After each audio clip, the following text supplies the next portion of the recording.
തികച്ചും കെട്ടിച്ചമക്കപ്പെട്ട ഒരു നിയമമാണ് ഇപ്പോൾ പുതിയ അതിൻ്റെ ഭേദഗതി എന്ന പേരിൽ ഇപ്പോൾ കേന്ദ്ര ഗവൺമെൻറ് കൊണ്ടുവന്നിട്ടുള്ളത്. സമഗ്രമായ ഒരു വഖഫ് നിയമം ഇന്ത്യയിൽ ഉണ്ട്. എല്ലാ സംസ്ഥാനങ്ങളിലുള്ള വഖഫ് സ്വത്തുക്കൾ അത് മുസ്ലിങ്ങളുടെ ഒരു അവകാശമാണ്. ഈ വഖഫ് ചെയ്യുക, അതിൻ്റെ ആ സ്വത്തുക്കളുമായി അതിനെ സംരക്ഷിക്കുക എന്നൊക്കെ മുസ്ലിങ്ങളുടെ വിശ്വാസപരമായിട്ടുള്ള അവകാശമാണ്. അതിനെ സംരക്ഷിക്കുന്ന രീതിയിലുള്ള സമഗ്രമായ നിയമം 2013 ഇവിടെ നിലവിൽ വന്നിട്ടുണ്ട്. അത് സച്ചാർ കമ്മിറ്റി റിപ്പോർട്ടിൻ്റെ അടിസ്ഥാനത്തിൽ ആ മാർഗനിർദ്ദേശങ്ങൾക്കനുസരിച്ച് ഭരണഘടനാദത്തമായിട്ട് തന്നെ ഭരണഘടനാപരമായ രീതിയിൽ തന്നെ ഒരു നിയമം ഇന്ത്യയിൽ നിലനിൽക്കുന്നുണ്ട്. ഇപ്പോൾ കേന്ദ്ര ഗവൺമെൻറ് അതിൽ നിന്ന് ചില വ്യത്യാസങ്ങളൊക്കെ വരുത്തുന്നതിന് വേണ്ടി വഖഫ് സ്വത്തുക്കൾ പല ഊടുവഴികളിലൂടെ പിടിച്ചടക്കാൻ വേണ്ടിയുള്ള രീതിയിലുള്ള ഒരു നിയമമാണ് കൊണ്ടുവരാൻ പോകുന്നത്.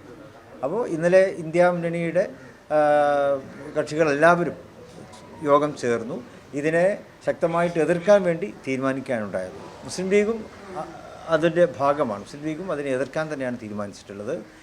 പ്രതിപക്ഷ കക്ഷികളെല്ലാം എല്ലാ മതേതര കക്ഷികളും ഇപ്പോൾ കേന്ദ്ര ഗവൺമെൻറ് അവതരിപ്പിക്കാൻ പോകുന്ന ബില്ലിനെ ശക്തമായിട്ട് തന്നെ പാർലമെൻറ്റിൽ എതിർക്കും. അതിൻ്റെ ഭാഗമായിട്ട് മുസ്ലിം ലീഗും അതിനെ എതിർക്കുകയാണ്.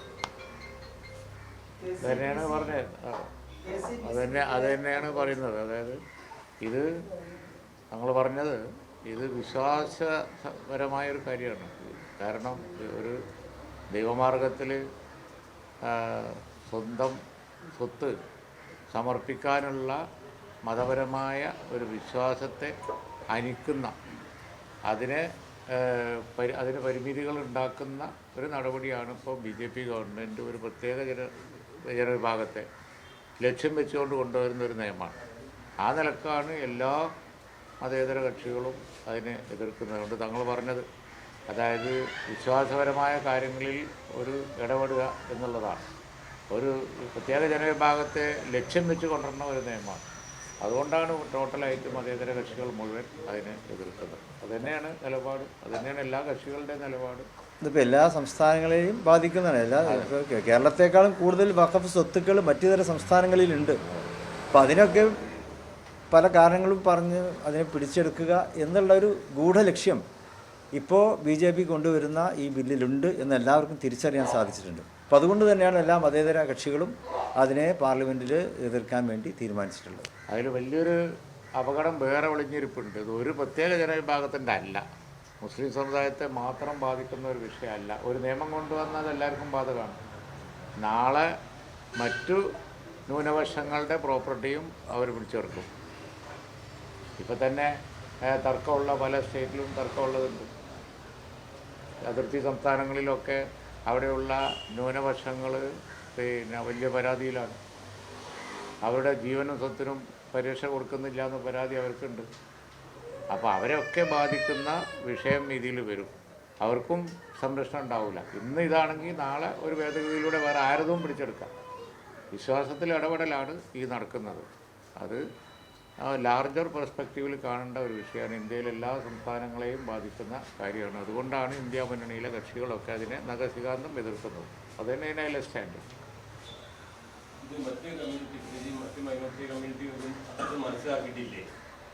അത് മനസ്സിലാക്കേണ്ടതാണ്. അവർ മനസ്സിലാക്കിയിട്ടുണ്ട്. അതുകൊണ്ട് അവരെന്നെ പറയുന്നുണ്ടല്ലോ, ടോട്ടലായിട്ട് ഞങ്ങൾ ഈ ബില്ലിനെ എതിർക്കുന്നില്ല എന്ന് അവരെന്നെ പറയുന്നുണ്ടല്ലോ.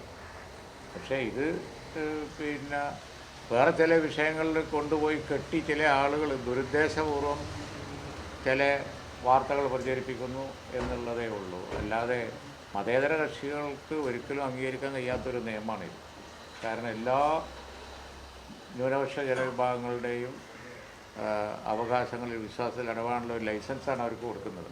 ഈ വഖഫിനെ പിടിക്കാൻ കാരണം ഇത്രയും കാലം വളരെ വ്യവസ്ഥാപിതമായി പോകുന്ന ഒന്ന് വഖഫാണ്. അതെ, വഖഫ് സ്വത്തുക്കളുടെയും അതിൻ്റെ ആ സംരക്ഷണമാണ് വ്യവസ്ഥാപിതമായി രാജ്യത്ത് എല്ലായിടത്തും മുന്നോട്ട് പോകുന്നത്. അപ്പോൾ അതിനെ പിടിക്കുക, എന്നിട്ട് ബാക്കിയുള്ളതിലും കൂടി ഇടപെടുക എന്നൊക്കെ ആയിരിക്കാം അവരുടെ ലക്ഷ്യം.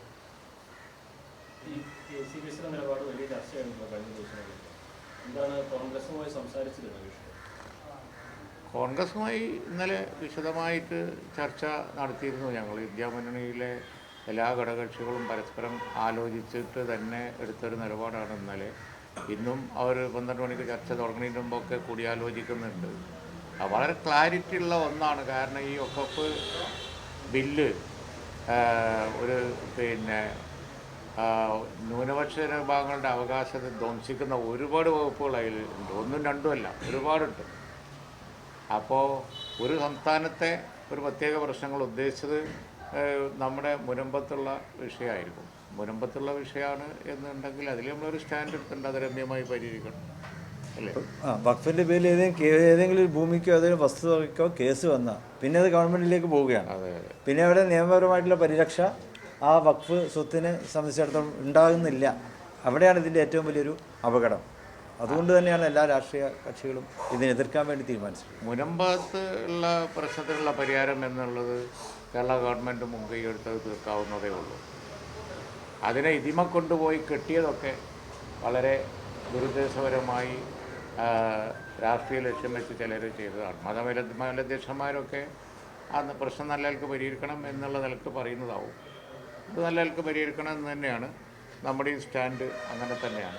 ഇത് ദേശീയ തലത്തിലുള്ള ഒരു വിഷയമാണ്. മുനമ്പം വിഷയം രമ്യമായിട്ട് പരിഹരിക്കണം എന്നുള്ള നമ്മൾ നേരത്തെ എടുത്ത വിഷയത്തിൽ ഗവൺമെൻറ് എടുക്കുന്ന പരിഹരിക്കാനുള്ള വിഷയങ്ങൾക്ക് പിന്തുണ കൊടുക്കുമെന്ന് ഇവിടുത്തെ എല്ലാ സംഘടനകളും പറഞ്ഞ വിഷയത്തിൽ അതിലൊന്നും മാറ്റമില്ല, അതിൽ മാറ്റമില്ല. ഇതിൽ ഒന്നും രണ്ടും ക്ലോസ് അല്ല, ഒരുപാട് ക്ലോസ് ഉണ്ട്. ഒക്കെ ബോർഡിൻ്റെ ഘടനയെ മാറ്റുകയാണ്. അതുപോലെ തന്നെ ട്രിബ്യൂണലിൻ്റെ വിധി പുനഃപരിശോധിക്കാൻ ഒരു ഉദ്യോഗസ്ഥന് അധികാരം കൊടുക്കുകയാണ്. പിന്നെ ഇവിടെ ഒരു വിഭാഗത്തിൻ്റെ മാത്രമല്ലല്ലോ ഈ സമിതികളുള്ളത്. അതിലൊക്കെ അതാത് സമുദായങ്ങൾ മാത്രം പാടുള്ളൂ എന്നുള്ളത് ഉണ്ടാകുമ്പോൾ ഈ ഒരു മൈനോറിറ്റിയുടെ കാര്യത്തിൽ പിന്നെ അതിനെയൊക്കെ പിന്നെ വിപുലീകരിക്കുകയാണ്. അങ്ങനെ പല ജാതി പ്രശ്നങ്ങളും ഇതിനകത്തുണ്ട്. വളരെ വർഗീയമായി വിഭാഗീയമായി ഉത്തരേന്ത്യയിലെ ചില ലക്ഷ്യങ്ങളൊക്കെ പ്രത്യേക പ്രോപ്പർട്ടി പിടിച്ചെടുക്കാനും അതുപോലെ മറ്റു കാര്യങ്ങൾക്കുമായിട്ട് ലക്ഷ്യം വെച്ച് കൊണ്ടുവരുന്ന ഒരു നിയമമാണിത്. അതിനെ ഒരിക്കലും അനുകൂലിക്കാൻ കഴിയില്ല. നഖശികാന്ത് എതിർക്കുക തന്നെ ചെയ്യുമെന്ന് പറയുന്നത്. അതുകൊണ്ടാണ് അതിനെ ചോദ്യം ചെയ്ത് നിയമപരമായി ബില്ല് പാസ്സായാലും കോടതിയിൽ പോകും എന്നൊക്കെ പറയുന്നത്. അല്ലാതെ ഇവിടുത്തെ ഒരു പ്രശ്നം അതുമായിട്ട് ബന്ധമില്ല. ഇവിടുത്തെ പ്രശ്നം രമ്യമായി പരിഹരിക്കാൻ ഇവിടുത്തെ സർക്കാർ എടുക്കുന്ന തീരുമാനവുമായിട്ട് എല്ലാവരും സഹകരിക്കും. ഭീഷണിയുടെ സമീപനമുണ്ട്. എംപിമാരുടെ ഓഫീസിന് മുമ്പിൽ ഇന്നലെയൊക്കെ പോസ്റ്ററുകൾ ഒട്ടിച്ചിട്ടുണ്ട്. അല്ല, നമുക്ക് അല്ല ഇവിടെ ഇപ്പോൾ നിയമപരമായ രീതിയിൽ മുസ്ലിം ലീഗ് അതിനെ എതിർപ്പ് ഇത് പാസ്സായാൽ തന്നെ കോടതിയിൽ മുസ്ലിം ലീഗിനെ ചോദ്യം ചെയ്യാൻ പറ്റും. നിയമപരമായിട്ട് മുസ്ലിം ലീഗ് അതിനെ നേരിടുന്നതാണ്. നിയമം എന്ന് പറഞ്ഞാൽ ഞങ്ങൾ ഒരു പ്രത്യേകം പ്രശ്നം മാത്രം മനസ്സിൽ കണ്ട് പറയണ്ട. കേരളം ഒരു കൊച്ചു സ്റ്റേറ്റാണ്. ഇന്ത്യ രാജ്യത്ത് മുഴുവൻ ഉള്ള മൈനോറിറ്റി കമ്മ്യൂണിറ്റിയെ ബാധിക്കുന്ന വളരെ ലാർജറായിട്ടുള്ള ക്വസ്റ്റ്യൻസാണ്. അതിനെ ഞങ്ങൾ ബില്ല് പാസ്സായാലും സ്വാഭാവികമായി അതിനെതിരായി കോടതിയിൽ പോവും, ആ കോടതിയിൽ ഫൈറ്റ് ചെയ്യും. അത് ഞങ്ങൾ ആദ്യമേ പ്രഖ്യാപിച്ചിട്ടുള്ളതാണ്. അത് വേറെ, ഇത് വേറെ. മുൻപം പ്രശ്നം പരിഹരിക്കാൻ വേണ്ടി നമ്മൾ രമ്യമായ പരിഹാരം ഉണ്ടാക്കാൻ വേണ്ടി നോക്കും. ഇത് അതിമ കൊണ്ടുപോയി കെട്ടി പൊളിറ്റിക്കൽ പ്രചരണം നടത്തുന്നത് BJPയുടെ ഒരു ആംഗിളാണ്. ആ ആംഗിളിൻ്റെ കൂടെ സ്വാഭാവികമായും മതേതര കക്ഷികൾ ആരും ഉണ്ടാവില്ലല്ലോ. അതുകൊണ്ടാണ് ഇടതുപക്ഷമായാലും UDF ആയാലും ബില്ലിനെ എതിർക്കുന്നത്.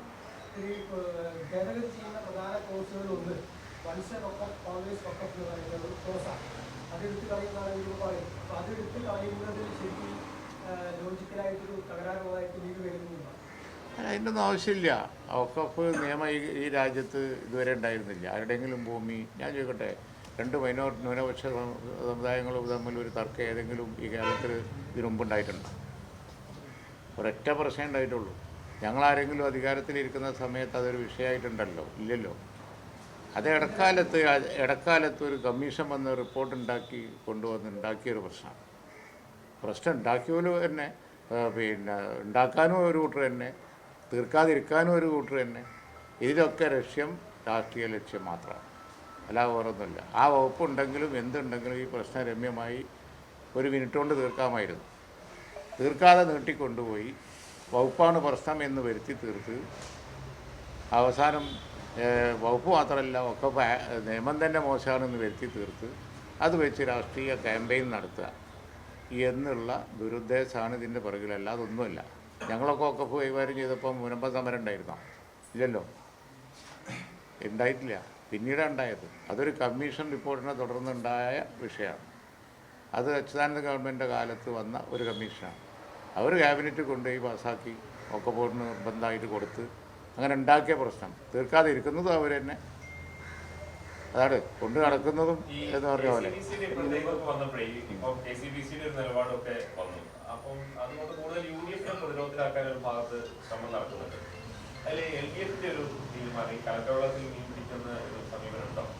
അല്ല, അതാണല്ലോ ഞാൻ പറഞ്ഞത്.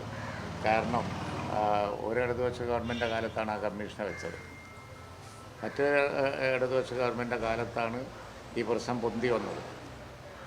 അവർക്ക് കൂടിയാലോചനയിലൂടെ തീർക്കാമായിരുന്ന ഒരു വിഷയം, രണ്ടു കൂട്ടരും സമ്മതിച്ചാൽ പിന്നെ എന്തെങ്കിലും പ്രശ്നമുണ്ടോ? അവർക്ക് കൂടിയാലോചനയിലൂടെ തീർക്കാമായിരുന്ന ഒരു വിഷയം തീർക്കാതെ വീണ്ടും ഒരു കമ്മീഷനെ വെച്ച് അത് കോടതിയിൽ പോയി, അതിൽ കോടതിയിലോട്ട് ഇങ്ങനെ കോംപ്ലിക്കേറ്റ് ചെയ്യേണ്ട ഒരു കാര്യം ഉണ്ടായിരുന്നില്ല.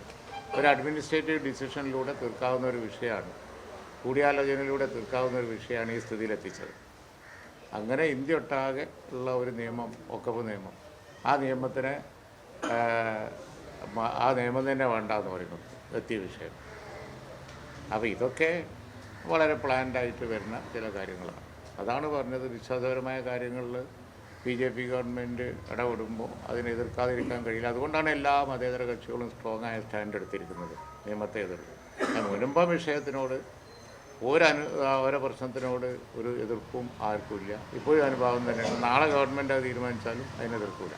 മുനമ്പം വിഷയം രമ്യമായിട്ട് പരിഹരിക്കണം എന്നുള്ളത് തന്നെയാണ് നമ്മുടെയൊക്കെ ഒരു നിലപാട്. ഈ മുനമ്പം വിഷയം തീർക്കാതെ നീട്ടിക്കൊണ്ടുപോയി LDF സർക്കാർ എന്ന് പറഞ്ഞു.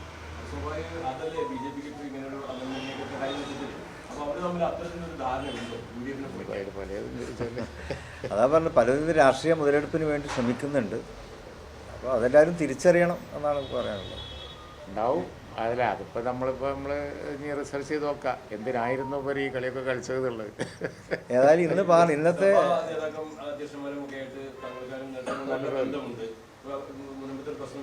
നാളെ പോകുന്നത്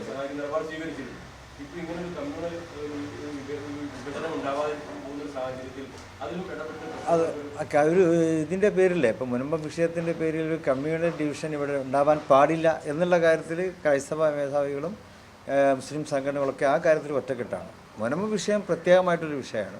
അതിന് പ്രത്യേകമായിട്ടൊരു രീതിയിൽ നമുക്ക് പരിഹരിക്കേണ്ടതുണ്ട്. അത് ഗവൺമെൻറ്റും അതുപോലെ തന്നെ മറ്റ് നിയമപരമായിട്ടുള്ള കാര്യങ്ങളുണ്ട്, അതുപോലെ തന്നെ വസ്തുതാപരമായിട്ടുള്ള കാര്യങ്ങളുണ്ട്.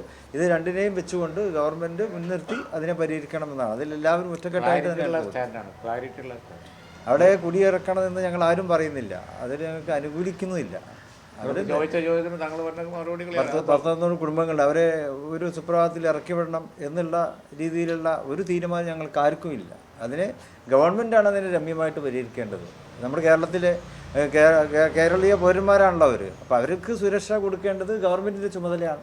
അത് ഗവൺമെൻറ് അതിൻ്റേതായിട്ടുള്ള രീതിയിൽ അത് ചെയ്യണം. അതിന് ഞങ്ങളെല്ലാവരും ഒറ്റക്കെട്ടായിട്ട് ഗവൺമെൻറ്റിനോടൊപ്പം ഉണ്ടാവും.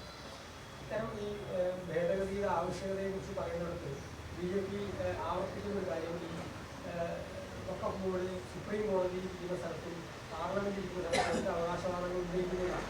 ഇത്തരം അവകാശവാദങ്ങളെ തടയിടുക കൂടിയാണ് ലക്ഷ്യമെന്നാണ് അവരിപ്പോൾ പ്രകടിപ്പിക്കുന്നത്. അതെല്ലാം ഇപ്പോൾ വന്നതല്ലേ, ഈ വിഷയം ക്യാമ്പയിൻ ഇപ്പോൾ കിട്ടിയത്. ഇതിന് മുമ്പേ വന്നാണ് ഇതിൻ്റെ ഡ്രാഫ്റ്റ്.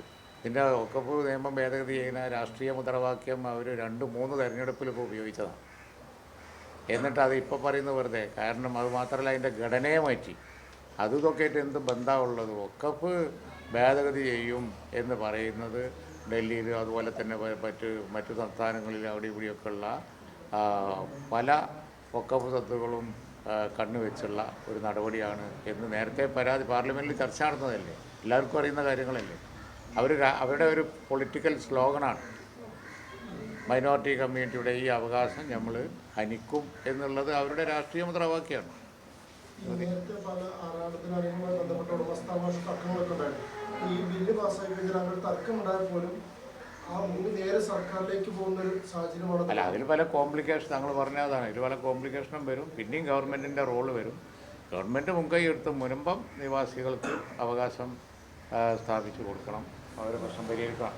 വഖഫ് ബില്ല് നിലവിൽ വരുന്ന നിയമമനുസരിച്ച് ഒരു സ്ഥലത്തുമായി ഭൂമിയുമായി ബന്ധപ്പെട്ട തർക്കമോ കേസോ ഉണ്ടായി കഴിഞ്ഞാൽ പോലും അത് നേരെ സർക്കാരിലേക്ക് പോകുന്ന നിയമം. അതെ, അതുകൊണ്ടാണല്ലോ അതിനെ കോടതി ചോദ്യം ചെയ്യുന്നത് നമ്മൾ പറഞ്ഞത്. അവരിപ്പോൾ ഈ പള്ളികളുടെ സ്വത്തൊക്കെ ഇപ്പോൾ വഖഫ് ചെയ്തതിൽ ഇനി ഇടപെടാന്നുള്ളത് ഒരു പൻഡോര ബോക്സാണ് തുറക്കണത്. മതേതര കക്ഷികളൊക്കെ എതിർക്കാൻ കാരണം ഇത് കാരണം തന്നെയാണ്. തന്നെയാണ് ഒരു ഗൂഢമായ ചില ലക്ഷ്യങ്ങൾ ഇതിൽ ഗവൺമെൻറ്റിനുണ്ട്, BJPക്ക് ഉണ്ട്. അപ്പോൾ അത് നടപ്പാൻ പാടില്ല എന്നുള്ളത് തന്നെയാണ്. ഇപ്പോൾ നിങ്ങൾ ചോദിച്ച ചോദ്യം അത് തന്നെയാണ്. ഒരു പൻഡോര ബോക്സാണ് തുറക്കുന്നത്.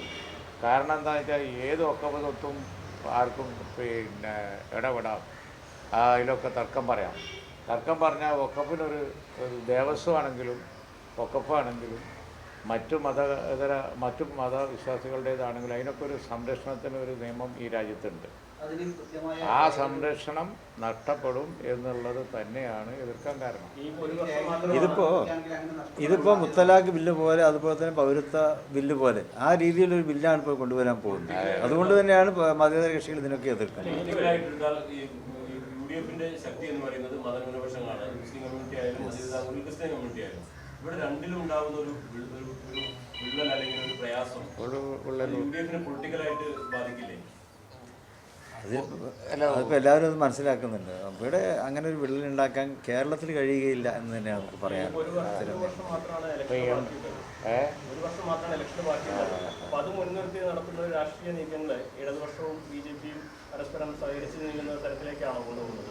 കേരളത്തിലെ ജനങ്ങളെ അങ്ങനെ പറ്റിക്കാൻ പറ്റും നിങ്ങൾ കരുതുന്നുണ്ടോ?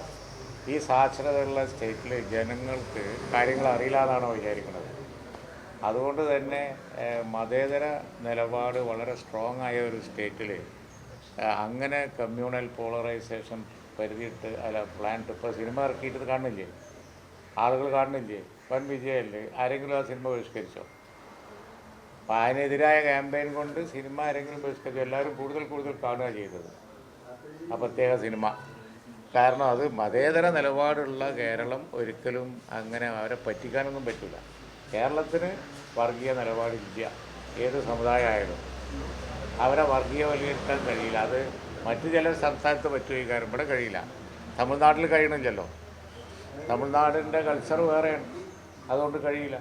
കർണാടക ഒരു സമയത്തേക്ക് പറ്റി. ഇപ്പോൾ കർണാടകയിൽ പിന്നെ അടിയുറച്ച് എല്ലാവരും ഇതിൻ്റെ കൂടെ വന്നില്ലേ.